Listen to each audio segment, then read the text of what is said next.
Welcome back to High School Backups Podcast. Your favorite host is back because Nick cannot be with us today. We are on episode 30, and we're going to do Holy some shit!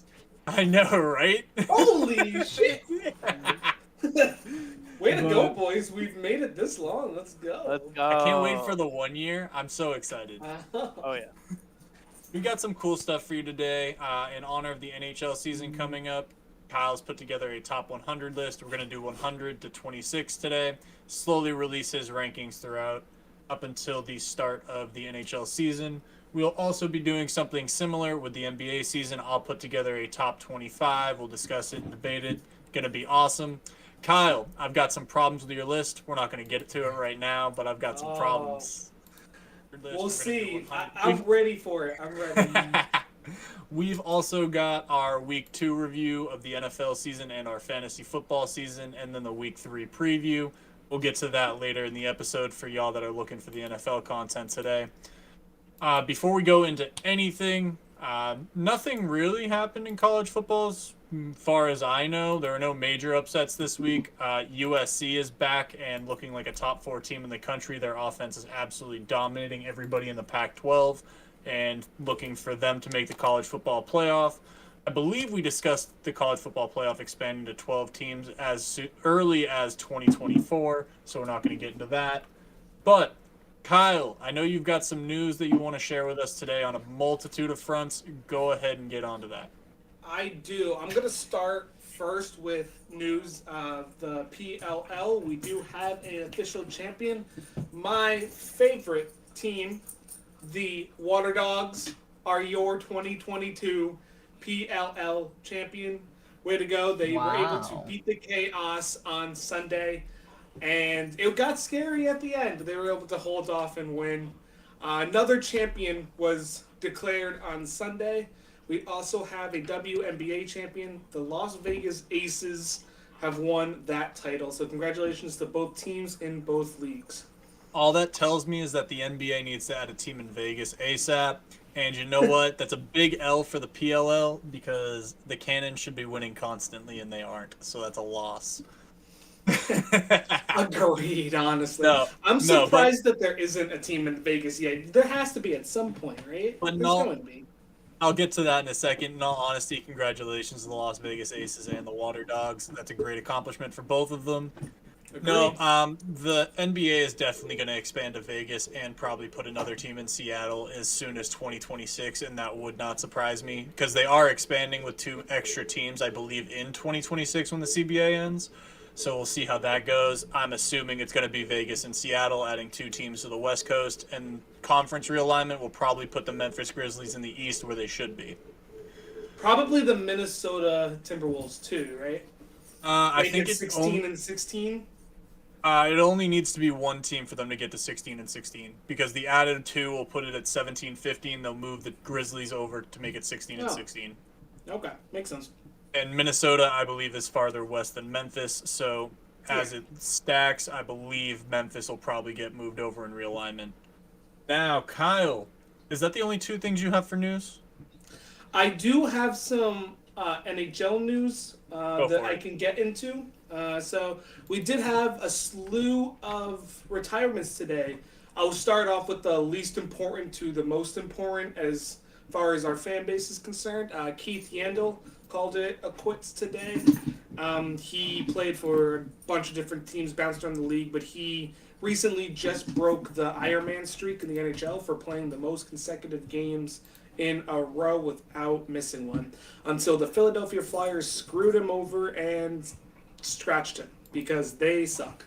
Anyway, next one that retired is PK Subban. He recently just retired today as well.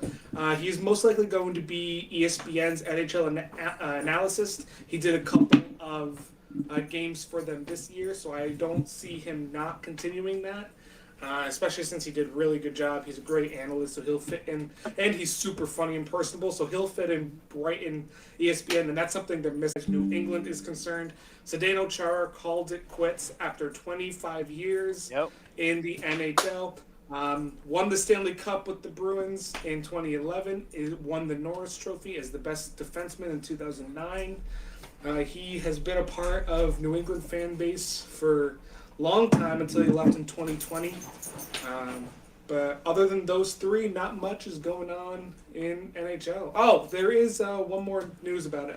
Nathan MacKinnon did just sign a massive contract today. He is now the highest paid player in all of the NHL at $12.5 million per year, and he has that contract for 8 years. Now, saying $12.5 million really doesn't sound like that much when you talk about professional sports, considering there's NBA and NFL players making 30 plus. So I do think it's a bit of a horrible standpoint that the highest paid player is only at 12.5, but we'll get to that later in the year when it comes time to it. Right now, Nathan MacKinnon, the highest paid player in the NHL. That is certainly a head scratching move, considering he is not I- close to the best player in the NHL. I really don't know what Colorado is thinking, because they're going to have to sign. They're also going to have to sign Cale Makar, who is by far the best defenseman in the league right now, and he only has a couple more years left on his deal. So that's really going to be an interesting move. And it's not like the NHL's cap is going up significantly in the next couple of years. Well, So it'll also be interesting to see how that affects future contracts. Like, I think Connor McDavid's coming Yes. up, isn't he? he sure is. I think he's got 2 more years left on his deal, and he's currently making Good luck. 11 and a half or 12 flat right now, and he's going to easily want 14 15 million a year now. And Oh, God. there is only 12 players in the entire NHL that has double digits. Whoa. Nick is Whoa, here. whoa, whoa! Welcome. He's Look. got facial hair too. Look, I'll be honest. I wasn't. I was gonna take this time to get some mental time, but I said screw it, and I hopped on. So Yeah. I Oh, man. as you can see, it only took Stay 10 away minutes from for us. me to not want to be alone. So I was like, Oh my screw it, I'm here. God. So, You couldn't stay anyways, away from us. Well, um, it's time to ruin your mental states. yes, Glenn, let's take where we're at. Let's just do it, dude. I'll be honest, I'm making cookies once we're done, so I'm pretty hyped. Anyways, I gotta What? make dinner, bro. I heard I already ate. Oh, Okay, man. sorry, I didn't mean to interrupt. I was like, No, I'm you're just gonna good. join because there's no right You're time. good. I just have Nick, a you question. mind- This time. Go ahead, Oh, Andrew. dude. Go for it. How does the NHL? You're muted, do- Andrew. No, he No, isn't. he's No, not. I'm not. No, he's not. Am I just Just dumb kidding. and I don't hear him? All right. Yep. Yeah. Yeah. I'm stupid. Um, Ignore my me. question- Carry on. My question is how does the NHL do Hall of Fame ballots? It- Kyle, how does the NHL do Hall of Fame ballots? It's a hockey Hall of Fame, isn't it? Not an NHL. It is Yeah. a hockey Hall of Fame, yes. So I'm So would pretty. Chara be a Hall of Fame pick? Chara would 100% be a Hall of Fame pick. End of story. Okay. So hold on, Jake. No, end of Should story. he? No, hold on. Will he be a Hall of Famer? Yes. I would bet my entire salary, which isn't much, but I would still bet it all, that Chara would make the Hall of Fame. However, if we're talking best of the best, absolute best, I put him just slightly below that. I don't think he's quite best of the best. However, I would say he's going to be a Hall of Fame. If you look at our hockey high school backups Twitter, I even said so. We'll see you next time in the Hall of Fame. So I am pretty confident that Chara will be a first ballot Hall of Famer when he's eligible. It's pretty similar to NBA and MLB style ballot that goes in. Love it. Now, Kyle, if you are concluded with everything that you've got to report on, Austin, I hear you've got some news out of Major League Baseball. Hit me with it. Aaron Judge. Oh, yeah, that's a big part of it. You're not wrong. Obviously, I'm not wearing a jersey tonight, but I'm going to fanboy on him. But honestly, let's all talk about the fact that we all are kind of fanboying over him because this is a season that very rarely comes around, if it ever does again. So I'm going to get into some of his stats and just how insane he's been this year. But first, I wanted to start off by saying I don't know if a lot of you guys in here are going to know who this is. I barely know who it is. But a Dodger legend, Maury Willis, died today. He was, I think, 80. Oh, no, he was 100 today. No, he wasn't. 90. He was 90 today. 1932 to 2022. He was a 7-time All-Star at shortstop. He won the National League MVP award in '62, stealing 104 bases, which is insane, while only being caught 13 times.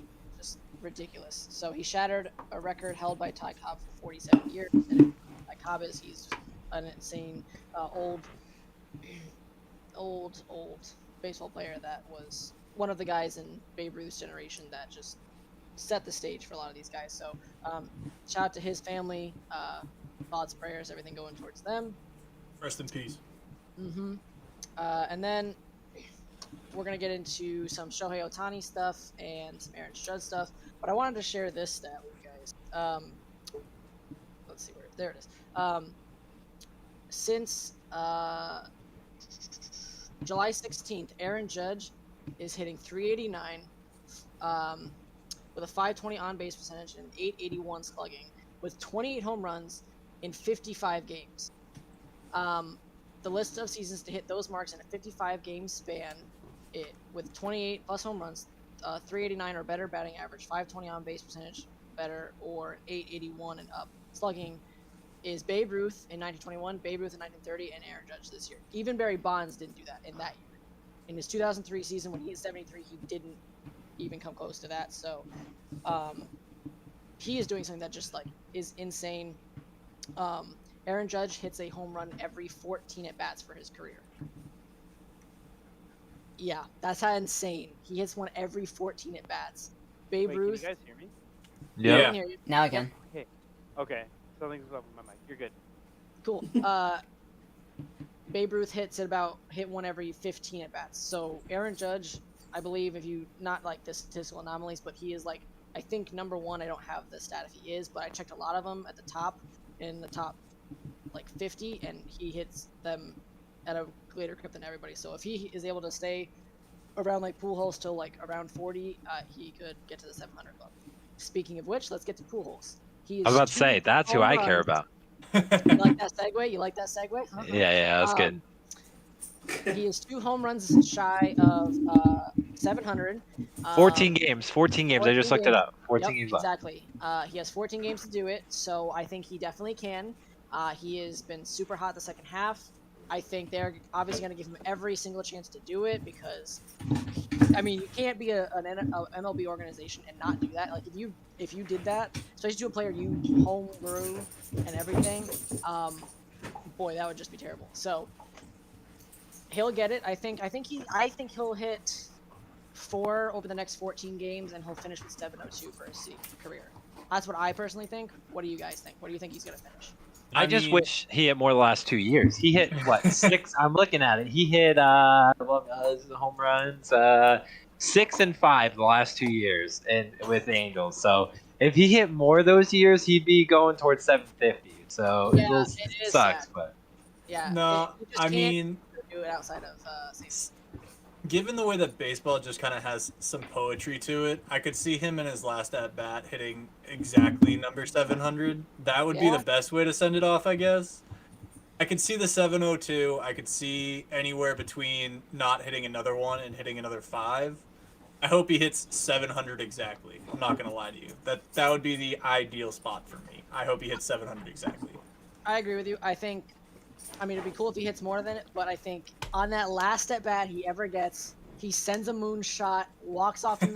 This is what I really hope. Since baseball does this all the time for us, I hope it's scripted perfectly. Now he has a chance to hit more in the postseason, so it's not going to be over because they are going to the postseason. But I hope on his last regular season, or actually, hold on, maybe it's how would it work? I want to walk off. I want a walk-off solo shot for him, or whatever, to hit 700, and he walks off into the sunset. That would be perfect. That'd be cool.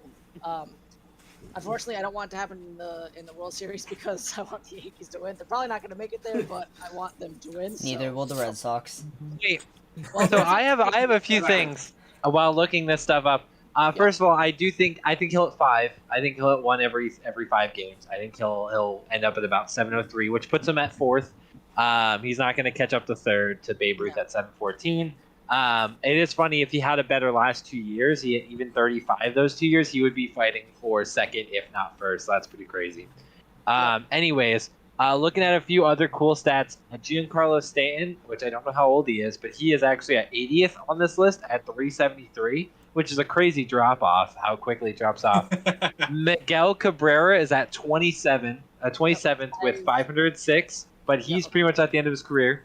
Yep. Nelson Cruz is at 459, who's also towards the end of his career. I thought he But already retired. No. I don't. He's He said he's I still forget- technically active. I forget how old Nelson Cruz is. He's He been is around. so He's gotta be up there. He's the He's same been around age. forever. Well, I think he's like I think he's the same age as Pujols, or only like just a little bit younger. Let's look. Well, Find out his age. some Pujols in the late 30s. so essentially what 42. I'm looking at 42. is some people He's who what, are 42? still, relatively young and still have a chance to get even further up. Mike Trout is at 346. Mike Trout has only played. How old is he now? Is he even 30 yet? I think he's Yes. exactly He's 30. 31. Same as- He can yeah, play another 10 years and probably get close to 700. The problem is gonna Um, be that back issue. That's now a thing he's gonna have to deal with the rest of his career. Yes. Andrew McCutcheon's older than I thought he was. That's so honestly of old younger people. There's JD Martinez, but he's older. Josh Donaldson, he's older. I don't see So- technically him on here yet. Here's the ones that I would say would be the most likely out of the young players. So let me see. Where's A lot of them are older, to be honest. Unfortunately. oh wait, what is Well, I mean, it checks out considering the fact that it's. Well, I mean, Aaron what's gonna Judge has a happen? chance to get there. The thing is that the difference know. between what's crazy is the difference between 30, which is about 500, and 200 or 300 is only 250 home runs. Considering the difference between 30, which again is 500, and number one is another 250 home runs. yeah. So yeah, So Dear the reason Lord. that Aaron has a shot is because of the rate he hits them at. He hits them better than anybody. He has 217, and then if you look at his bats, he has just over 3,000. He hasn't even hit 31 yet. So if you look at like a guy at the top like Barry Bonds, right? He hit 762 in 12,606 at bats. Or plate appearances actually, not at bats. But Hank Aaron did it in basically 1,400, and Babe Ruth did his in 2,000 less than Barry Bonds. So, one, if Babe Ruth had had this 2,000 extra at bats, he probably would have hit 800. I honestly would have. But Oh, for sure. but I think Aaron has the best chance. He gets one 14 time every 14th plate appearance. But out of the young guys, his problem is the age, right? Because he's 30. he's already 30. That's the only part that's hard. Aaron And- Judge is 30? Yeah. Yankees ruined him because they brought him up at 26. I hate. Okay, so I'm What? right. They left him in the minors for 6 years. Like, Dude, well, I thought Aaron Judge was like 25. I'm not even Right. gonna No, lie. yeah, so is everyone else, but he's 30. so he's 30, and that's the reason the Yankees didn't give him like the huge contract at the beginning of this year, because they were talking about his age, and he wanted like I think 10 years at like 35, 40 million, and they're like, well, we'll give you 30 something million a year, but for 7. So that was the whole thing. Oh my god. If he can play like Pujols I think is 43. 42, I think. It's Something like 42 that. or 43. I just looked forward to. Okay, if he can at least play to 40, he needs to hit. That's 10 years, 50. I A mean, lot. He has to hit He's 50. hit He has to be in the top 20 home runs in one season every season for the next 10 seasons. Like Well, said. just to tell you like what he is, like he's hit 217 so far in his career, and he's only actually played 4 seasons. So Bro averages 5. over 50. yeah, Wasn't I'm season not 5? counting- 40 I'm not homers counting a year. 2020 because of and he missed most of that season, so I'm not really counting it. But if you actually look at the games he's played a full 4 seasons, and really only 4 because of the COVID season. So you have Oh my- 2017. So Aaron Judge, he already has 217, right? He So has 217 so He'll- far. He yeah. got He'll be in the 52 top 37, 302. 57, I think, and then whatever he's going to finish with this year. So regardless of where he finishes, he's got to finish top 20 at minimum, right? I don't think There's so. no way he drops off. You think he drops off that much where he doesn't even hit at least He's gonna 450? hit, What's the I top? Four at What's least. 20th, Nick? 521. You'd have to hit another He's 20th? 300 home runs, and that's All right, that's a I tall guess task. that's That's So- a very The- tall in order. 10 years though. I don't know. Look at He okay. can So do That's it. if he plays plays that 10 years. long. Yeah, if he plays that long. That's he plays 10 years. I mean, he's not. So here's the thing. I'll also debunk his injury proneness. He's not injury prone like people think he is. He had a broken rib from a diving ball, so that happens, but like that doesn't happen often to most players. And he got hit with a broken wrist when he got hit by a pitch. Other than that, it's been like a lat strain here or there, but otherwise he's played over 100 games in every single season, besides the COVID season, which a lot of players missed a ton of games because of COVID. So, Well, they only played how many? They only played like 80 something games that season anyway, 60, right? 61 yeah. or 2, 60 I think it was. Yeah. Anyways, I don't want to get too far off topic because I just want to quickly get to Shohei Ohtani and him in the MVP debate before we go on to the next topic. But I think he has a real shot at probably. We'll see how the next few years. If he's gonna have a shot at any title or even getting this. Well, he has to keep hitting 50. He has to hit, and I think he will. I mean, in every season that he's actually played a full, like, almost every game, his rookie and this year, he's hit 52 and probably going to hit 60, between 60 and 70 this year. So, the fact is, he is a guy that while stats are down, if you look at the league-wide batting average, home runs, and on-base percentage, slugging, all that, from this season to Barry Bonds' 03 season, the league average is down so much compared to the rest of the league in Bonds' era. So Aaron Judge is doing this at a time when spin rate is up, MLB cares about strikeouts and all these other things, and people are not hitting, and he's doing it. So I think he's reading the ball that in a way nobody else in the league can. He's got the power. So I think he's going to hit he's definitely going to hit 400. I think he gets 500 to 700, somewhere in that range. And if he can do 4 more seasons of 50, he's given him a shot to get to 700. I think he has a chance. I think the most realistic person, I'm sure everyone will agree with this, to get over that 500 towards that 600 mark is Mike Trout, and that's because he is the same age as Aaron Judge, maybe 1 year older, and he has 100 more home runs. Like, that's just the most likely young person that I would say right now. Shohei could give himself a shot. He's only like 28, but that's still kind of old for where he is because he's only at like 100 to 200, somewhere in that range. The best person is Vladimir Guerrero Jr. because he's 22, and That's he's already at like pushing 200, I think. Or I don't no, think so. He's only been playing for like 3 right. seasons. No, he's pushing over like around 100 in the 3 seasons he's played. So he's got a shot to do that, and I think he could if he can stay healthy and keep going. He hasn't had a great year this year, but anyways, I'll move on quickly to the Shohei Ohtani thing. Yeah, go ahead. Jake. I was just gonna say quickly. You really think that Or Kyle. the MLB cares more about pitching more than hitting? Because I think their most recent agreement would disagree with that. They're doing a pitch clock to make pitchers go faster. They got rid of the shift to make it easier for hitters to hit. So I don't know if I really think it's making. I think They what show Austin, that they care about pitching. I think what Austin was trying to say is that pitching matters more, not that the MLB values it more. So to answer both, I kind of agree with Jake's take, but I like your question now. I think they're doing more right now to make themselves competitive with NBA and football, and try to put themselves back into the forefront of the public, especially with soccer right on its heels. So I think that's the thing they're trying to do by having no shift, because the shift wasn't actually around until like I think it was the 60s. I forget what the coach was that did it, but some coach decided to finally implement this, and I believe it wasn't. I think it was even later than that. Yeah, it wasn't even used during Yeah. Babe Ruth's era and all these other guys. So like some of those statistics, people are kind of talking about like how not that Babe Ruth wasn't good, just that he didn't have to face a shift. But anyways, the MLB definitely cares about offense more now because it's something that's intriguing to people, right? You guys don't want to sit there and watch a 1-0 baseball game, right, or whatever, which Depends. isn't very often. Definitely But you want to watch. I want to watch like, really good baseball games with lots of hits, lots of home runs.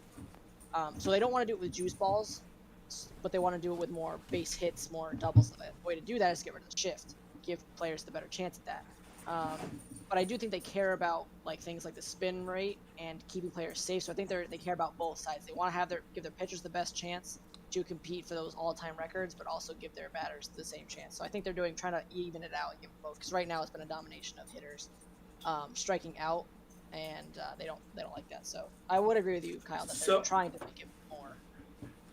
Right, and I totally agree with your take. I also just looked up your like when the shift was implemented. So the very first shift was actually implemented in 1923, but Oh, it was didn't become popular until 1990s when it started being implemented for specific players, and that's That's when what- it took. That's when it took off really, because they started implementing it for Chipper Jones, Jason Giambi, David Ortiz, and Manny Ramirez, Barry Bonds, etc., and stuff like that. So it didn't take off until like the mid '90s when they started saying, okay, well, certain hitters are only hitting it towards X spot, so why are we putting all of our guys in X spot? I would say the MLB right now is trying to.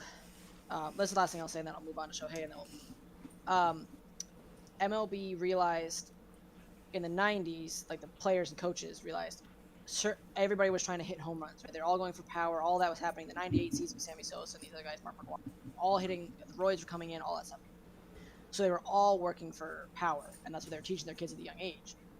And so you started seeing the shift because people like Joey Gallo and others were never trying to hit for an average. Whereas in the 60s, 20s, stuff like that, if a person put a shift on for a specific player, that player was going to go where the shift was, and they could do that at will. Those guys could hit wherever they wanted to. So I think you saw that in evolution, and now MLB's trying to go back to that, where it was kind of an unwritten rule that you just didn't bother with a shift most of the time because it never really came into a place where it would be effective. So moving on quickly to Shohei Ohtani versus Aaron Judge for MVP. What is your guys' MVP right now? Well, I'm biased. I know you're biased, Andrew. but still. Let's start with Andrew. Shatani or Otani, sorry. Or Shatani. Judge. I'm all over the place. Otani or Judge? Tani. Kyle's going to pick Judge. We know that. Nick, your pick.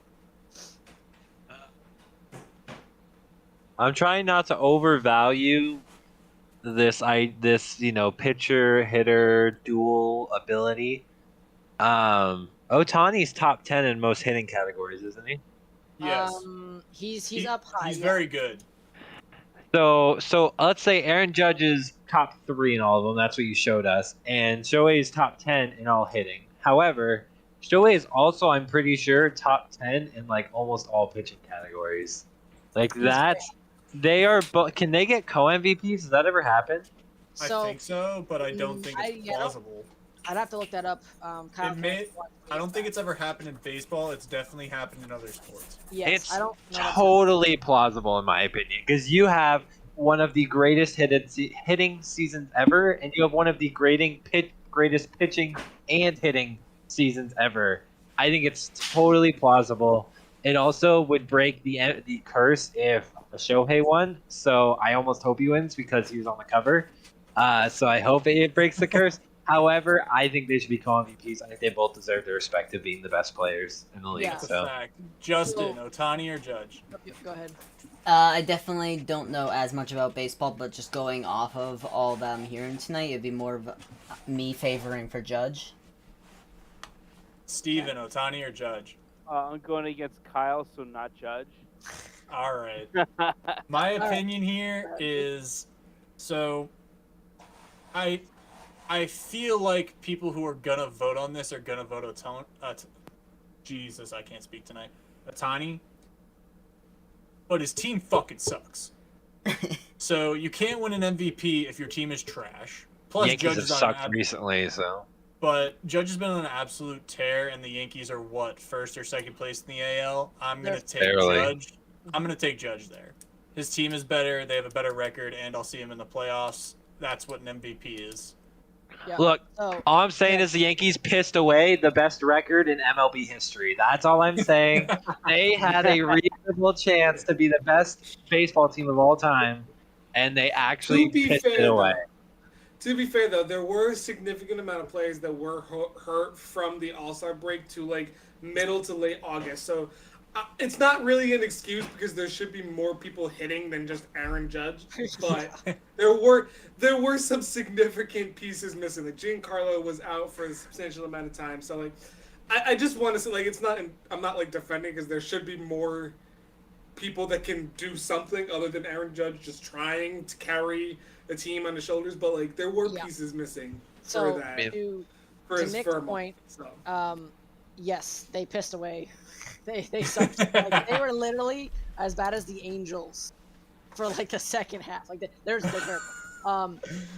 Other than Judge, right? There was literally a point where Judge himself was a top 10 offense, and the rest of the team was a like bottom like 5 offense. Like it was literally so bad. And the reason I would say Judge, not only because I'm a Yankee fan, but like if I'm looking at this strictly like season for season, who's more valuable?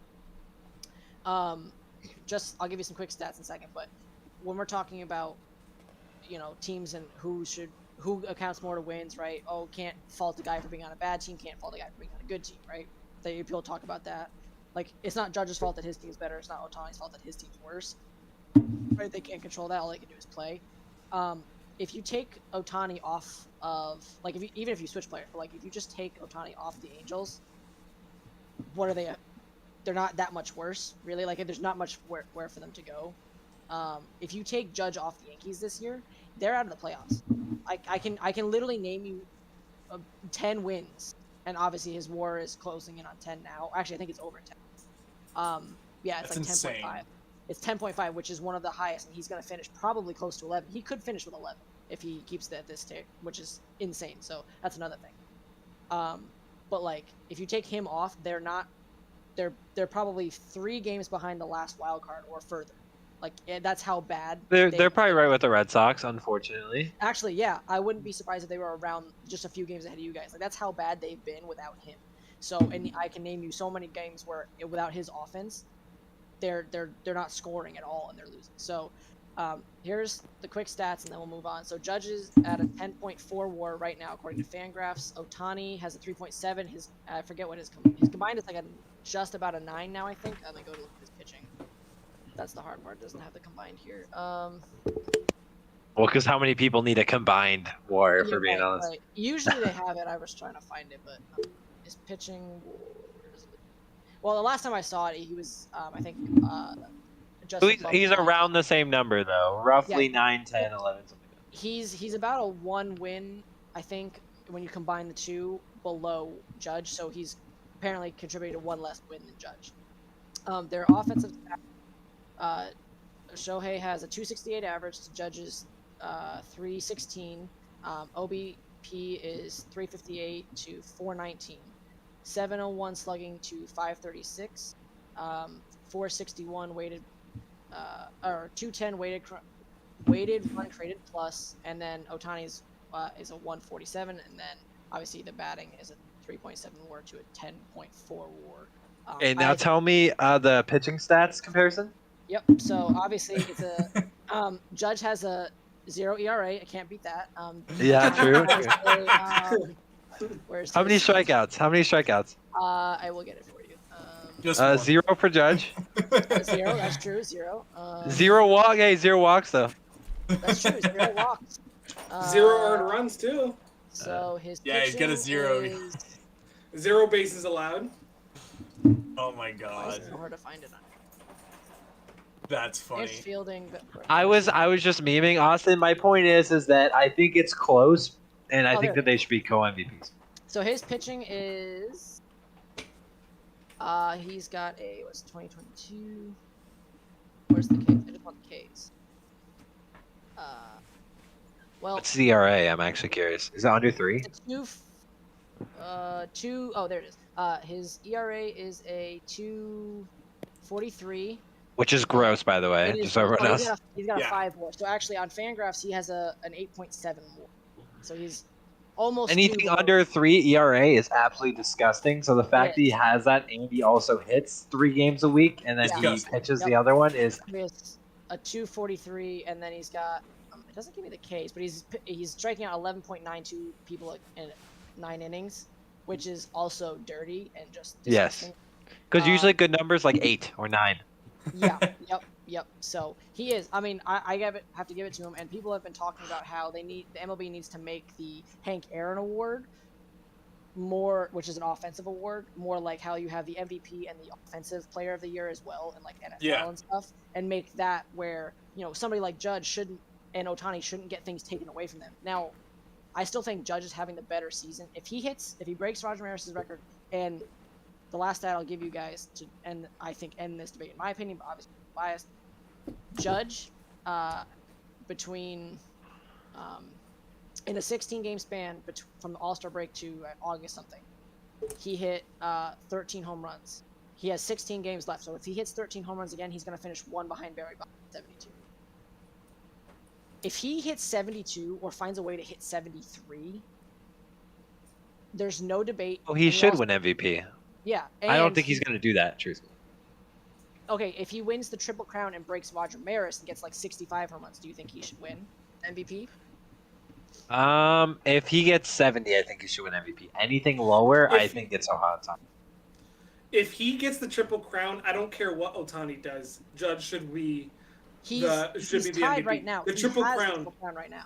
Right. So if Now he Xander's continues that going to hit pace, 900 the rest of the year, but yeah, I don't care how many home runs if he doesn't hit a single home run for the rest of the year, but he still gets the Triple Crown. I don't see how you can really not have the Triple Crown winner be the MVP. Yeah. That makes no sense to me. He And has- it's a feat that is just never won. The last time won was 10 years ago by Miguel Cabrera. It's just not done for baseball. I just don't And see how I that have a person question, though, Kyle. cannot. Yes. So that was 10 years ago, which is super crazy. I'm not trying to discredit that.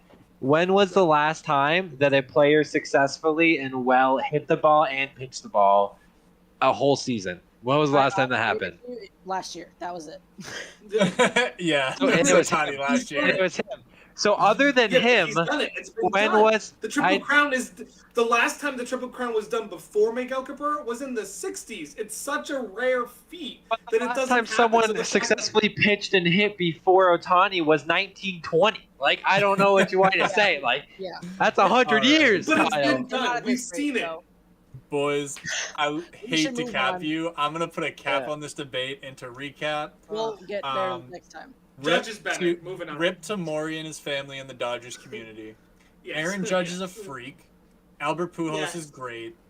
And we can't decide between Otani and Judge. Give him a co-MVP. No. That's what's going on here. I can agree. Decide. No. Austin and I can decide. Kyle, I am Decision recapping. made. Kyle, I am recapping. I don't want to hear your shit right now. Take a seat. I am Besides, sitting. I am forget currently crazy. sitting. Besides, we've got to get to your segment, my guy. We That's got to get fair. to Right, your you're- segment. Oh my gosh, Right, that's I haven't been for right. 2 weeks, but I had too much stuff. My guy, Justin, can you do me a favor and pull up the graphics that Kyle sent you, Yep. just so we can review his top 100, 100 to 26. Wait, I can't wait to look at these. I'm actually gonna pull up my phone so I can start roasting them already. Give me a second. You're not gonna. You're not gonna like some of the picks, Nick. I'll be. I've honest. got I'm five. not gonna like where the Bruins are. I've got five No. guys I'm gonna run through Kyle for. And what this segment is meant to be is like a back and forth between me and Kyle. Anybody else who wants to go out and argue, please feel free. But just looking at everything, I found five guys that I've found that are either too low or too high. Four of them are way too low. One of them is way too high, and I can't wait to roast Kyle in it. Bring But it on. Bring I'm it. gonna give him a spotlight with the graphic. You don't have to go through all the names on the list. Just guys you want to highlight. I would choose one in every one of the sections, and just go with it. And then we're gonna have a conversation about some of these guys, Kyle. We're gonna have a very, very good conversation. Yes, If Brad please, Marchand I isn't in the can't top 15, I'm absolutely roasting you, and He you're is never. not in the top 15. I'm telling you right now. Boo. There is only one Bruin in the top 25. Yeah, it's absolute horseshit. No, it's not. It's You totally- realize that last season Brad Marchand played better than Pasternak, right? Like significantly better. Yes, I know. But I'm talking a career, Nicholas. This is Here, let's let I'm Kyle also get to not just the talking 100 career, but- list, and then we can roast. All right, shitty. all What do right. you mean shitty? Justin, pull up that graphic whenever you get the minute, and I'm ready. I'm ready to roast Kyle. So I did it as best as I could. I can't screen share and do it at the same time. If someone does that, I pulled up the tab on top of it. So I think I might be able to do it. So I I'll also screen can do share. it. Are they all on the Facebook? Because I can do it. Also, Yeah, I they're in just the message. realized I Should be. forgot one. Hold on. They should be. I'm about Hold to send you on. one more. I I'm was looking for I'm looking for 100 to 90, and I'm not seeing it, Yeah. my guy. I was a little I'm surprised sending it it started right at 90. I was just gonna let it go. I'm sending it right now. I just sent it. My bad. Yeah, what about Okay. 25 to 1? We're not doing those. We're doing those in small. We're bits and doing pieces those Okay, later. I got as we the get whole closer thing. to the season. I can Okay. also do it, Jake, if you don't want to do it. I've got it. I'm not too worried about it. Here is 100 to 91, and then I will quickly stop sharing my screen and go over to the next couple No, you guys. can just Andrew- click the right arrow. You can just click the right arrow. It'll go to the correct order. Okay, cool. That's wonderful. Kyle, which one of these guys do you want to highlight? I think the biggest one that I'm going to talk about is the guy that I highlighted as the picture here, and that's Trevor Zegras. He is the current face of the NHL in a sense because he is on the NHL video game cover. But when I was going through the list and I was looking at it, I think Trevor Zegras is just too young and hasn't quite proven himself consistent basis. He was a rookie last year. So I don't like putting rookies super high unless they really deserve it. And there's one rookie that we'll see and we'll get to him that I think deserves his placement. But as of right now, he's just a showy young player, and I can't wait to see what he does as his career develops. But right now, I just don't see him any higher than where he is currently. Okay. The next person I want to talk about, I think, is Joe Pavelski. I was actually surprised at how high I ranked him, but as I was looking over his past couple seasons, he's been pretty consistent despite his age being over 35. He has been consistently at 15 plus goals despite his age, and that is super helpful for Dallas as they were just in the Stanley Cup final a couple of years ago.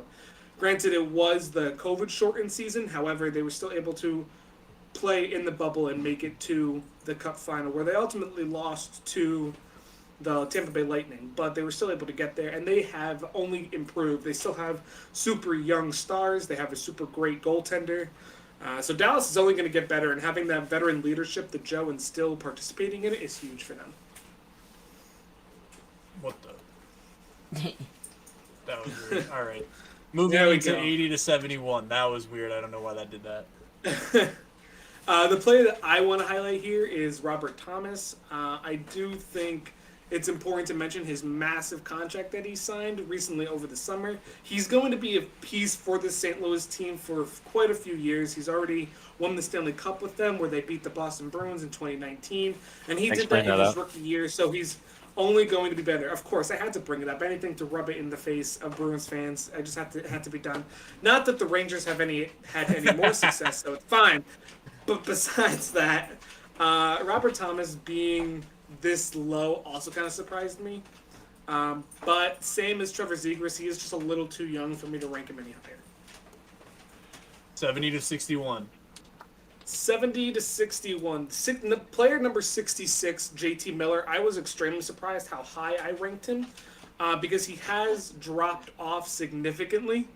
But when I was looking at it, the people below him just weren't quite as consistent and good as he has. Even though he dropped off from where his numbers were when he was a Ranger and when he was on the Lightning, he has still been a very important asset to Vancouver. So I not only did I take into account their statistics of the past couple of years, I also took into account how important they are to their specific franchise Okay. as well. We got 60 to 51. Charlie McAvoy being ranked way too low here, but that's fine. Go nuts. I put Patrice Bergeron here, and the only reason I put him this far low is age.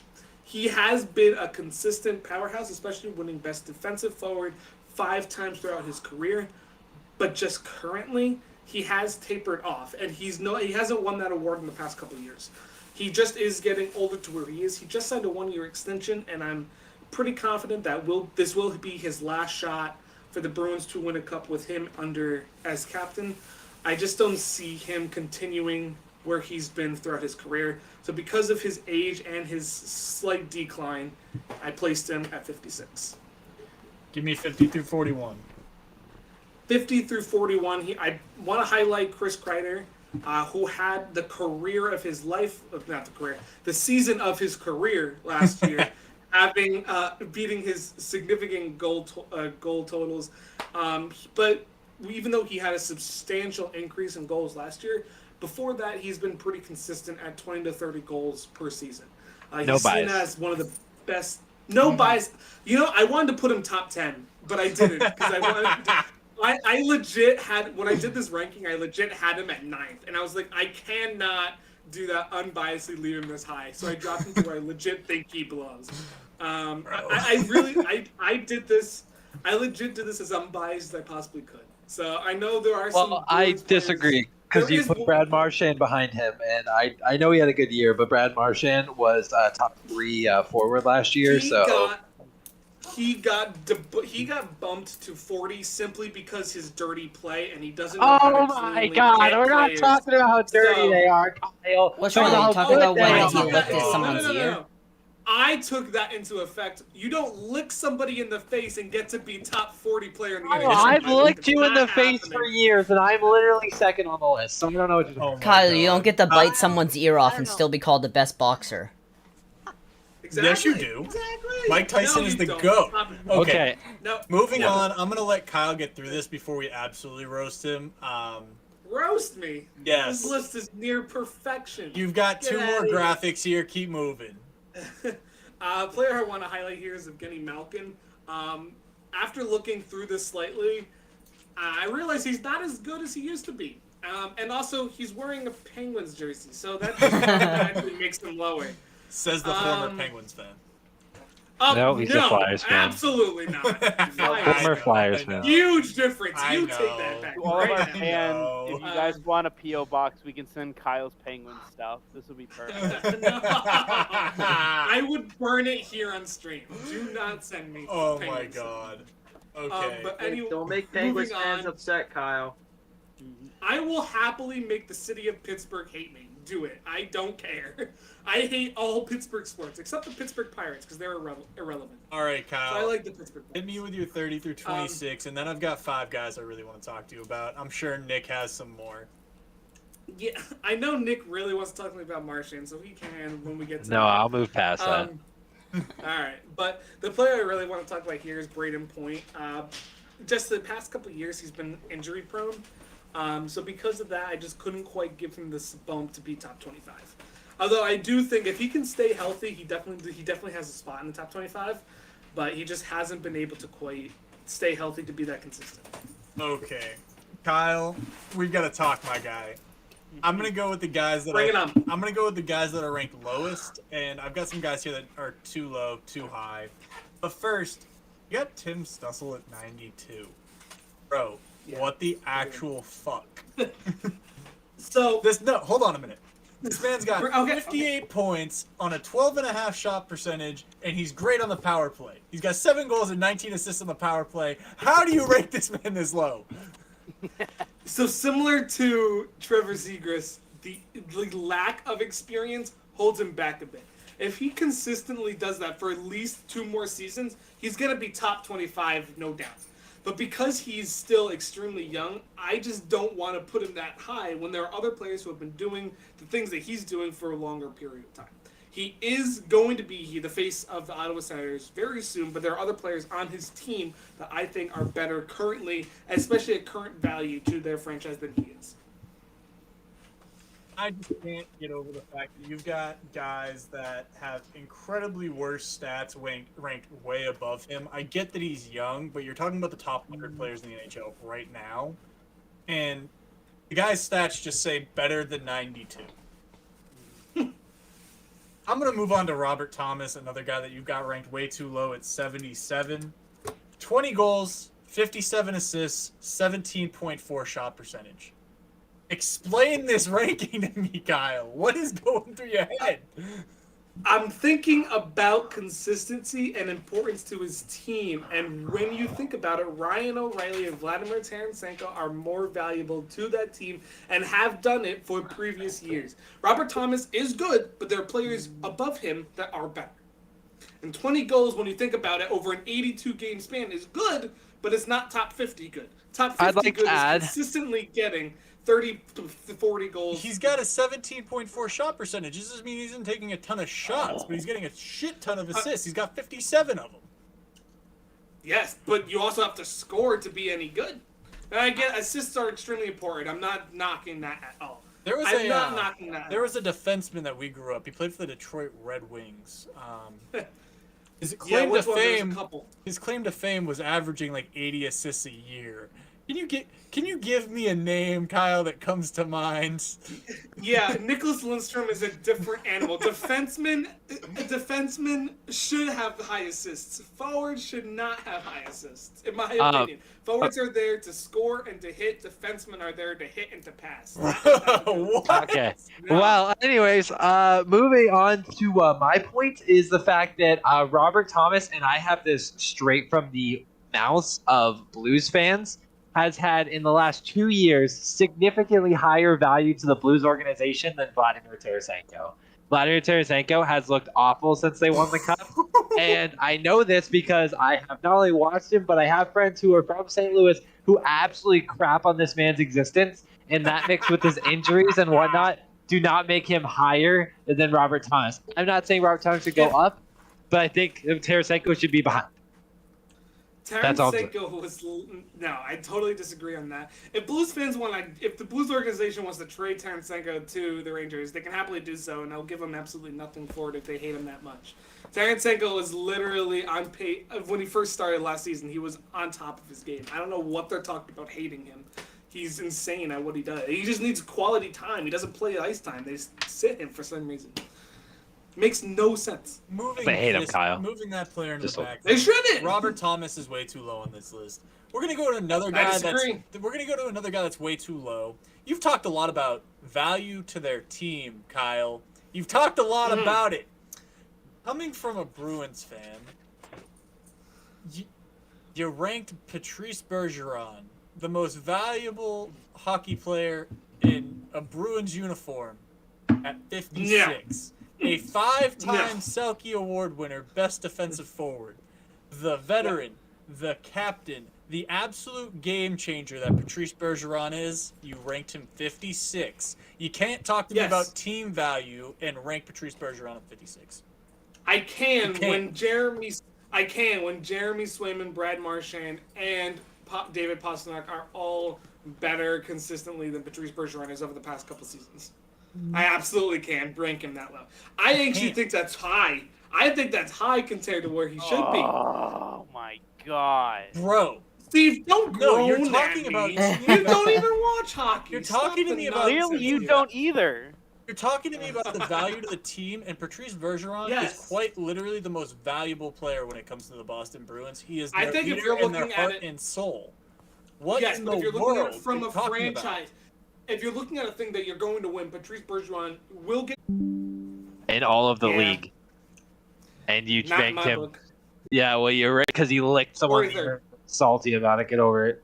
Listen, I'm salty Brad at his Marchand dirtiness absolutely should and be not higher play. on this list, but I'm gonna focus on Patrice here because, like, I just can't fathom the fact that you think this man is a mid-50s NHL player. Like, the value that he adds not only shows up in the stat sheet, it shows up in the heart and soul of the Boston Bruins organization. I can't agree with 56 is all I gotta say to you. I can't do it. It's absolutely atrocious.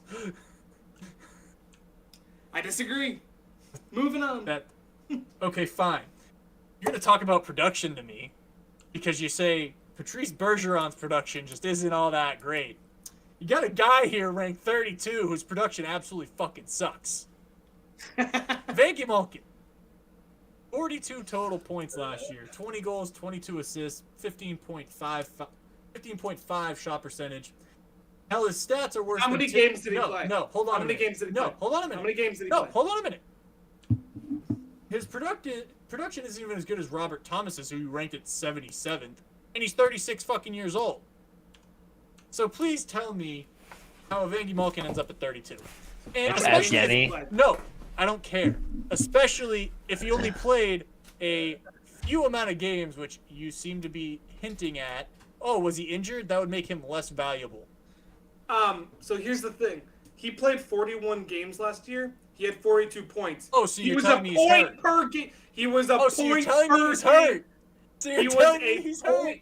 Listen, in the games he played, he scored more than a point in every game that he played. How can he not be ranked where he is? He played literally less than has a half high- the games? Yeah, but he still had a point per game in those games that he played. He played less you're than half the telling me- games. No, you're you're talking about team value, and putting. Yes, There's no team value I'm if you talking- can't play.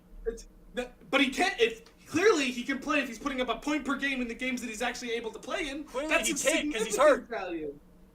In the playoffs, he was also in the playoffs. He was He had 0.8 points per game. He Also, had his 6 shot points percentage is in 7 worse than Robert Thomas's. Okay, I want to make a point Point here per from. game. Okay, I wrote both of you take a chill pill. I want to make a point here for those who aren't super close with hockey and don't understand it. Point per game at most. On good teams, you have about 3 to 5 people. On bad teams, you could have a whole team who don't average a point per game. So Evgeny Malkin having a point per game for half the season, although he was hurt half the season, did average a point per game. So truthfully, I think Kyle's ranking, although a little high, is pretty close to where he should be, especially considering previous years. I will agree on this point. It's This fine. spot. It's Thank too you. high. He should drop about 8 spots and shouldn't be above 8. Brad Marchand. End of story. Sure. I will Actually, admit- last year, he should agree. He agrees. Last year, he should agree. Brad Marchand had like 89, 90 points, something gross last year. Yeah, he should have been. He goes a whole season without getting suspended. Then we'll talk. We've got- Never mind. I'm going to say some personal stuff. Keep going, Jake. Oh, we've got one more guy. Whoa. I've got one more guy to talk about, and that's Braden Point. 28's a little too low, my guy. It's a little too low. You're talking It about is. an absolute dog when it comes to the playoffs. In 76 playoff games, he has 78 points with 7 game-winning goals and a 20.8% shot percentage. I don't understand how you can tell me that Evgeny Malkin is so great when this dude in the playoffs is an absolute legend. So, the reason I didn't quite make him in top 25 is just he has a longer history of injuries than Evgeny Malkin does. Now, So granted, injuries this play a past part. season- yeah, but did you not hear what I just said? I said he has more injury comes to the playoffs. This season, he was just below a point per game player in the playoffs. In the regular season, he was also just below point per game status. So he was fairly good this year, but not being fully healthy does limit him from being top 25. There's a reason why Malkin's not higher either, is because he only played half the season. Which I get, it does matter, but when you're a point per game in those 41 games that you play, that is a little bit better than not quite making point per game stats. Kyle, So there's a slight difference. the inconsistency. It's not inconsistent. The inconsistencies, man. But it's not inconsistent. It is. Brandon Point was not point per game, but he was more valuable in the playoffs, so he's ranked higher. Evgeny Malkin is not a point per game in the playoffs, but was point per game in the regular season, so that is slightly lower. There is good value in there. That's These fine. lists are never 100% correct. That's what I want to clarify. Jake, are you done with your few players you want to go over? Oh, I'm done with the players. I'm just going to highlight that I have the biggest problem with Patrice Bergeron being so low. The rest of these guys are roughly around where they should be. Like Evgeny Malkin, however the fuck you say his name. Yevgeny. Just say Yevgeny. Put a Yevgeny. Y. Yevgeny. Yeah, even though it's no Y, it's Yevgeny. Should probably be around 36 to 40. I just don't agree with him being above some of the players that he's above. That is fine. Kyle, overall decent list. I've got some gripes with it. It's not that bad. Stay tuned. Next week, we're going to go over players 25 to 15. Where I Oh, think boy. I think we'll agree a little bit more with these players than the massive list we just have to go through. I So can't do wait. think 25 to 15 will be a little bit more agreement. I'm hoping. As long We'll as see. David Postok's in your top 10, Kyle. Oh, he's not. Sure Oh, he he's is. not. Sure I think he he's is. I can't on wait. 22. I have a few to gripe with. I'm not going to talk about for real. I'm going to make this very quick. Kyle Connor, I think, should be around 35, not 26, but I just struggle. The Kyle Connor is probably one of the best players on Winnipeg, one of the best. So I do the think best. he deserves a player. The best. Okay. Anyways, well, that's not saying much about Winnipeg. No. Anyways, Wow. What? I'm looking quickly here. Freddie Anderson was hurt, so I struggle with that. Saros is the best players on an awful Nashville team. Oh, shout out to you for putting Lucas Raymond on this list. Even though I think if he had the same year and his second year this year, I think he'll be higher on this list. I think you know Absolutely. why. I agree. Yep. But he is a rookie, so I get it. Oh wait, speaking of rookies, I did forget to mention Maurice Sider was on this list. Yes. He did win Rookie of the Year. I think I ranked him around the same spot as Marchand, I believe. You did rank him pretty high. I was gonna call it out. I do think he should probably be a little bit lower, but that's just because of the rookie factor. So I was just taking. Yeah, when you win the best Rookie of the Year, I think that has some significant weight to it. So I did rank him. Slightly higher. I do think he's going to break the top 30 within the next couple of years, though. Yes. My least favorite pick of you on here is the last time bring up Quinn Hughes at 70. You realize he is probably 4th or 5th best defenseman in the league, behind obviously Quinn your Hughes? few. Yes. No. Quinn Hughes is probably your 4th or 5th best defenseman in the league, behind. Yes, he absolutely is. And okay, but if you take out Cale Makar, I think Quinn Hughes right now is right behind him. Like Cale Makar is like up Adam here, Fox, and Roman Quinn Hughes. Yossi, Victor Hedman. I just named 3 people without even really. Well, thinking first of about all, it. I think Quinn Hughes is better than Hedman, but I will give you at Not least a the other shot. 2. I do. I No don't. I shot. don't think. I don't. What? I think Hedman is the 5th best Lightning player, by the way, just so we're on the same page. And he's What? really good, but I think he's the 5th best player in the Lightning. What the are Lightning you talking about? the Lightning have 5 of the best players in the league, like top 25 Well, players. yes. So But he's not fit. Okay. yes, To he be fair, I is. think I have him. I think I actually have him 4th best Lightning player. Yeah, so get out of here, But- Kyle. Oh my God. 5th is All right, Okay. boys. We could be as long talking. as we agree who's above. We could be talking about this all day long. I'm gonna. Long I As think we down should. without talking Hockey's about the football. superior sport. hockey is the 5th most Hockey's the watched sport in superior the United sport. States. That's not superior. It's I'm 4th. not sorry. It's 4th. It's 4th. Fine. Let's North get on the America, football. 5th. United States, it's 4th. That's fine. We are moving on to a week 2 review and a week 3 preview. Do we still want to go over our fantasy this week, boys, or are we going to skip that segment today? We can go over it real quickly. We don't have to bring it up, but I can quickly go through the schedule and how everyone did. So Kyle did win his by a whopping 1.5 points over Austin. Get smoked, Oh Austin. my gosh, I'm so Austin's had the worst luck. Thank you, Yeah. Stefan Diggs. Thank you, Andrew, for Stefan Diggs. Because Stephon Diggs had Beautiful, 50 beautiful. points in the last night. What a game. I actually need Stephon Diggs to have 50 points, but Josh Allen have less than 50, and Josh Allen had almost 60 in our league, so that sucked. Andrew beat Servant by 130 points. Oh my he had 2 God. and Servant had 80. His Absolute team ass. did nothing. Just His team absolutely absolutely did destroyed. Yeah, it was Absolute not a good ass week. Servant does not know how to play in this league yet. Sad days. Riley, I have this- I have to absolutely. keep up. Ugh. Actually, Yes. big dub for Riley. I'm gonna give her that one. Yeah. Yes, Riley absolutely smoked Jake by It was all not like 10 13 points. points. I got absolutely smoked by Riley's brother by like 50 points. I did not have a great week. We went ahead and our friend Ben beat Steve by about 30 points. And our Really? second closest matchup of the week, Justin beat Caleb by 3.5 points. Thank you, I Cooper literally- Cup. I had Thank you, Cooper Cup. I love it. one side- All right.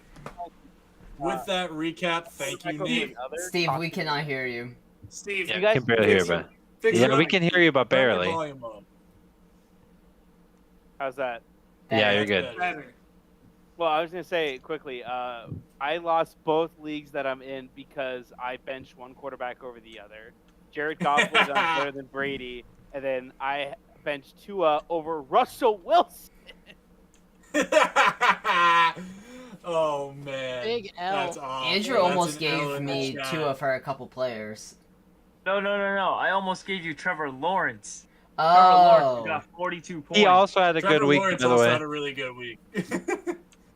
Yeah, I need Anyways, Joe Burrow to step it up. Let's run through these relatively quickly. We're already over the hour mark that are usually is our goals. So that's last week. So if you want to skip ahead to the next I was gonna. week, or- We were supposed to do a review then preview. Oh, That's fine. Oh, Move on. no, we can do it. We can do it real quick. I'm going to talk really quickly here, and I think we can all agree with what I'm about to say. Chiefs beating the Chargers makes sense, especially without Keenan Allen.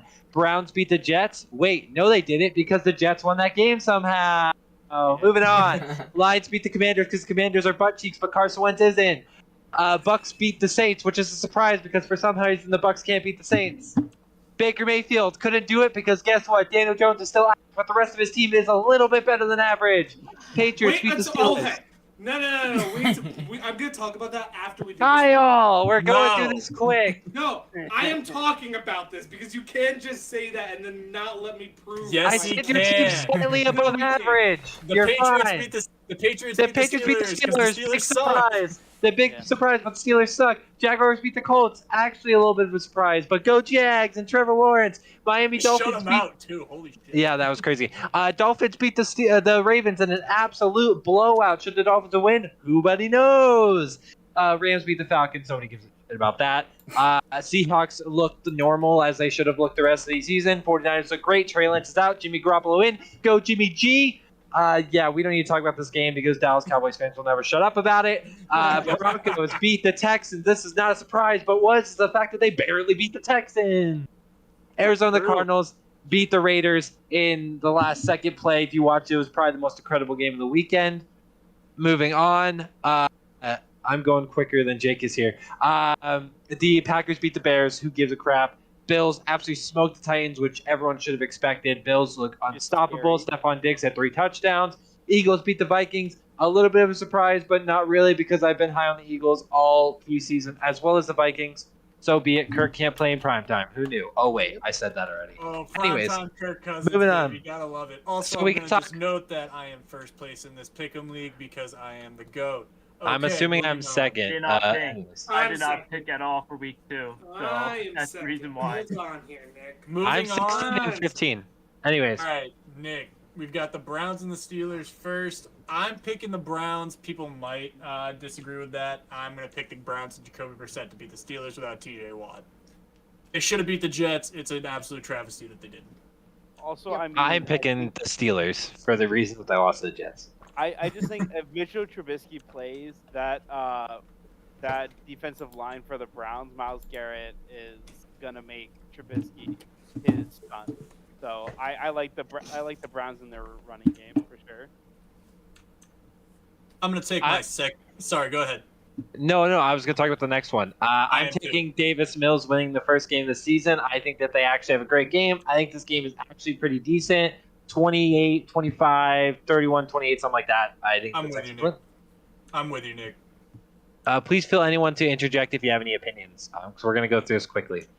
Somehow the Bears are getting picked at 82% over the Texans, and I do not understand that. They win one Yeah. game and everybody goes nuts.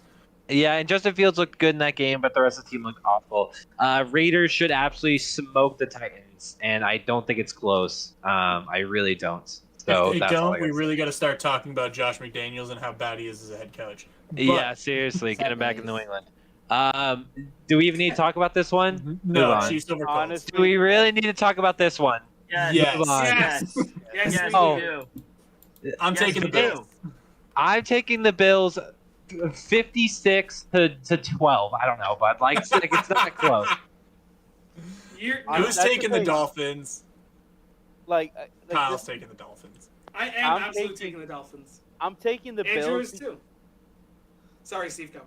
No, you're good. I'm taking the Bills in this one because the Patriots defense, which does have a lot of limitations, only allows 10 points, 10, 13 points against this receiving core.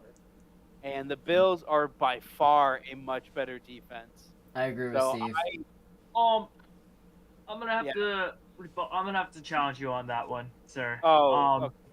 That Oh, boy. secondary is being carried by Jordan Poyer and Micah Hyde. Your 2 safeties cannot cover that whole entire offensive wideout spread. Did Tre'Davious Dolphins. White die? Andrew, Tre'Davious White is injured. Yeah, he's injured. He's not playing this season. Okay, Andrew, okay. I don't know how to tell you this. But shut up. Oh, Let's shut up. It's the Bills' defensive front is what's getting the damage right now. That's all it is. That's all True. it is. How many Also, good for the receivers record- do the Dolphins have? How many great receivers do the Dolphins have? Two? How many corners do the Bills have that are the best in the league, bud? Okay, That's what but the then Bills are gonna Dolphins do! also- But you can't But say the it's gonna be Dolphins also 56 to have- 12. You cannot say it's gonna be 56 to fucking The 12. Dolphins be, also uh, still have Chase No, I see- Edmonds and Mike Gesicki, who can still be in the slot with the two corners covering Well, Jalen blah, Waddle and blah. Tyreek Hill. Tua still you're can't really- get them the ball, You're bud. really saying that the Dolphins don't have Tua a had chance. the but this second is- best week this year. This week. is what are I'm you saying. talking about? This is what I'm Listen, saying. okay, for the record, there are been teams that have made it to significantly farther in playoffs with just average quarterbacks. I was looking this up earlier because I was super bored at work. Sorry, Foles. boss fan. But Nick I'm telling Foles. Nick, exactly. Nick, look at the 2018 AFC and NFC conference games. Other than Tom Brady, do you know who the quarterbacks were that represented Yeah, it their was teams? Case Keenum, Nick Foles. Case and Blake Keenum, Bortles. Nick Foles, and Blake Bortles. You're telling me you don't need an average quarterback to do fine in this league if you have other pieces? The Dolphins have a significantly decent defense that can carry them through tough matchups against star quarterbacks. They also have 2 star wide receivers, let alone a semi-average running back. And you guys are just waltzing in here like the Okay. Miami Dolphins are nothing. Give Okay, me a break. so Give what them they have some to do- put some- credit. They have to Alright, beat a good Hold team. on. Okay. They have to beat a good team. Boys, to put some common sense into this conversation, the Bills are going to win this game. It's going to be close. It'll end up being like 31-28. The Bills' offense I'll is accept that one better. the Bills' I'll accept offense that is better than incredible. 50-something 12. The Bills' offense is incredible. They're averaging like 40 points a game, and they haven't been playing bad teams. I mean, generally, the Super Bowl Bills champ. are just the Bills are quite literally the Super Bowl favorite for a reason. The Dolphins are a threat, but I don't see them beating the Bills this week. I don't think they're quite ready for it yet. First time head coach.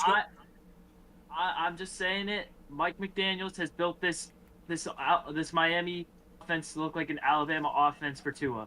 That's all I'm saying. And this is how Tua's gonna play. Tua's gonna run this offense like it's like he's back in Alabama.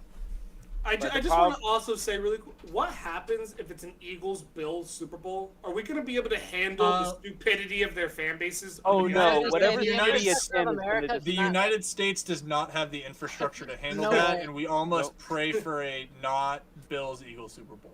We better get an influx of tables being shipped out from to Walmarts immediately if they're ready to I win. think- if they win I this- think Arizona needs to pray for pray for themselves. Yeah, Maybe they too better much start effort. recruiting police soon. Okay, moving Sorry. moving on to the Vikings and Lions, please. Even the most hardened Lions fans like myself do not. I think the believe Vikings Lions should will win this game. The Vikings should win this game. It's not prime time. We won't be seeing a bad Kirk Cousins. Yeah, I Anybody agree. disagree? I see. I'm actually gonna go swing. I'm gonna say with the Detroit Lions upset, a very close one, but they were able to beat the Vikings last year, and they were not as, and they definitely were not as, I'd say, focused as a team or as good as a team, especially with their rookie who got 3 sacks this week.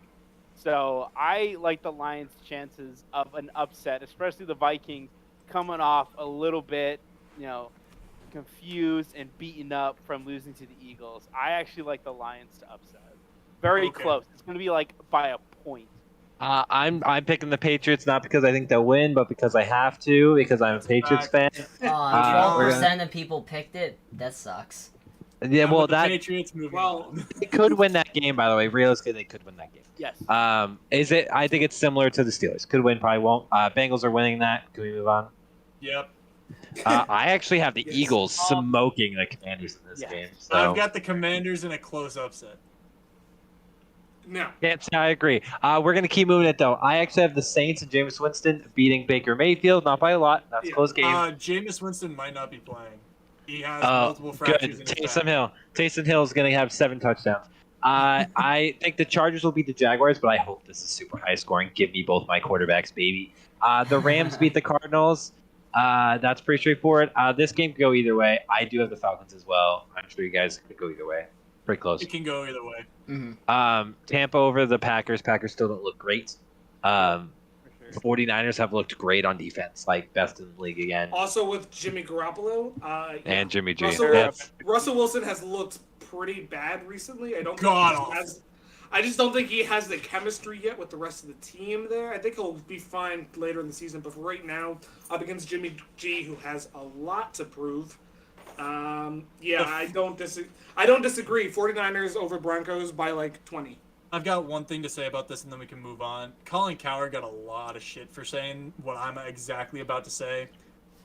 You wish no harm on Trey Lance. It sucks that he got hurt. You pray for a quick recovery. The 49ers are a better team right now with Jimmy G starting because Trey Lance is still learning the NFL. It's not a knock on Trey. I think he's going to be fine. We all know that I'm not high on Trey Lance, but the 49ers are better with Jimmy G right now at the helm. 49ers annihilate the Broncos. Yeah, I agree. Yes, I agree. I don't know about annihilate, but I do think it'll be a good game, even if Russell Wilson plays well. Just go either way. I'm saying this as not just in spite of Kyle. I do think that the Cowboys win this game. I do think it's very, very close. But Cooper Rush looked way above expectations without any prep whatsoever, or very little prep. Only 1 week. So I do think that they're going to come out and win this game 28-27. Like, I'm talking super close. And Kyle, in your defense, I have picked the Giants because I think the Giants are going to start out 3-0. I just also want to say, for the record, this defense that is supposedly just got awful is the third best in the league. They have allowed the fewest amount of third down completions against any team so far in the league. What if they play these first 2 weeks? Significantly better teams than them. They also don't have their three best players who are these significantly better teams than them? Titans are better than them, that's for sure. No, they don't look it. But they don't look it. They I are can though. tell You that. look at that roster, they for No. You look at the first two players, sure. If you look beyond the first two players, no. No. I think they. I No. do agree. I Oh, think we've even seen even an Oh, injured we've- Cowboys team beats this Titans team right now. We've They do not look seen good. the Titans in 2 games now. It was not a fluke week 1. They look awful. Like They look absolutely last year is like 20 years ago. Like they don't even look remotely like the same team. They look awful. What I gotta say, Kyle, for the Cowboys Giants is because Daniel Jones loves to fumble a lot.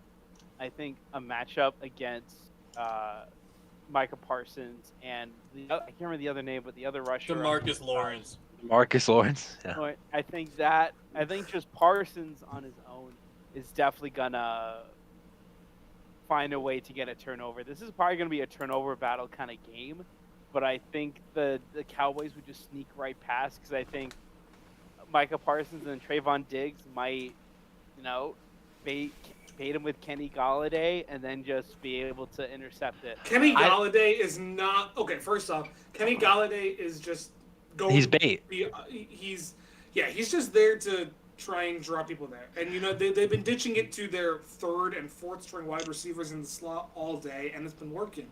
And they've also been running up the middle with Saquon because our offensive line actually looks decent for once in our godforsaken lives. So it's actually quite impressive to see a decent team for right now. Granted, not great teams, but I still think they are better than the Giants team. I mean, at least on paper, it's looking different because we have a good head coach, we have great offense coordinator, and our defensive coordinator has significantly turned a dog shit defense into one of the best in the leagues right now. And this week will really be the test because even though the Cowboys are injured, they still have a pretty decent roster. I think it's the first test. I think that this is their closest they've gotten to playing a playoff team yet. But still, if they had Dak Prescott, I don't think this game is close. And that's just because of the practice time and all that stuff. This is their first test. If they can win this game, awesome. I think that the Giants are actually like something and could very well be second in the AFC or in the NFC East. It's still the Eagles. The Eagles are still a crazy good team. Oh yeah. Oh, I agree. But Eagles are the Giants have a chance to be something that's like a fringe playoff team. But they have to beat this beat up Cowboys team first. Mm-hmm. Well, Cooper Rush didn't look too bad. I mean, Noah Brown is definitely stepping up, filling that wide receiver 2 role. I think I saw that a lot in the game. I think Noah Brown is going to be a huge factor into how the Cowboys play against the Giants in this upcoming game. Oh, we lost Nick. I was wondering who we lost Nick's for a second. Hey, your host is back. so It's Shake. I guess I'm back to hosting. All right, cool, whatever. I want to say one quick thing. Yeah, go for in it. the NFC East, after the last 2 weeks, my rankings of the quarterbacks. Carson Wentz's spot shook a little bit. It's How? shifting. Carson Wentz is shifting a little bit. Jalen Hurts is like it's coming off the side and it's about to surpass him. So we'll see how that Listen, goes. the rest of At the 53-yard this point, bomb. at this point, I've got 53-yard Carson, bomb. I've got Carson, Jalen, and then Dak being hurt just immediately knocks that Oh, out. And then Cooper Rush and Daniel Jones are down here somewhere. Daniel Jones being slightly better than Cooper Rush. There we go. I was waiting for that. I wasn't gonna say anything. Jalen Hurts has surprised me. I will say that. I love it. Don't Not get a me surprise wrong. to me. As Not a somebody surprise to me. as somebody who doubts Jalen Hurts, I absolutely love it. I want to see him succeed. I just didn't think he could do it. I'm absolutely loving the fact that he can. Don't But- doubt my man. But Carson Wentz has looked fucking amazing, and you can't tell me otherwise. I Don't wouldn't doubt say my telling you, man Jalen. Jalen. He's the second Don't best. doubt my He's, man the, Jalen. he's literally I'm telling second in you, passing yards right now. How are you going to tell me that he hasn't looked great, He lost Okay, the but Lions. there are- bro? Yeah, they also have a couple turnovers. he The lost Eagles almost to the lost the Lions. Lions. Yeah, but they didn't. That's the difference. They won. They won the game. Nobody is going to dispute that Commanders the didn't. Eagles have a better team than the Commanders. Nobody's disputing that. No, But I'm, right now- I'm just saying. But right now, with AJ Brown out, the rest of the receiving core has to step up. Is he out? Because he came back in the game. So Yeah. is he like going? I think he's questionable for next week. It really depends on how they evaluate him through practice. Well, he's on my team, yeah. so we better freaking All right. play. All right, No, he's boys. not Is there anything questionable. else He's left to good. say? Trevor Lawrence is up for trade. We're not getting into that on the podcast. All right, boys. If there's nothing left, we're gonna take the outro. I'm gonna tell you all to go follow our social medias: Twitter, Facebook, Instagram at High School Backups. We've got High School Backups Soccer and High School Backups Hockey on Twitter in case you want to go follow those if you're looking for more specific content. And as always, hit that subscribe button. We produce great content for y'all. We want to share with you, and we want you to enjoy it. Let us know what you thought, and we'll talk to you later. See you next week.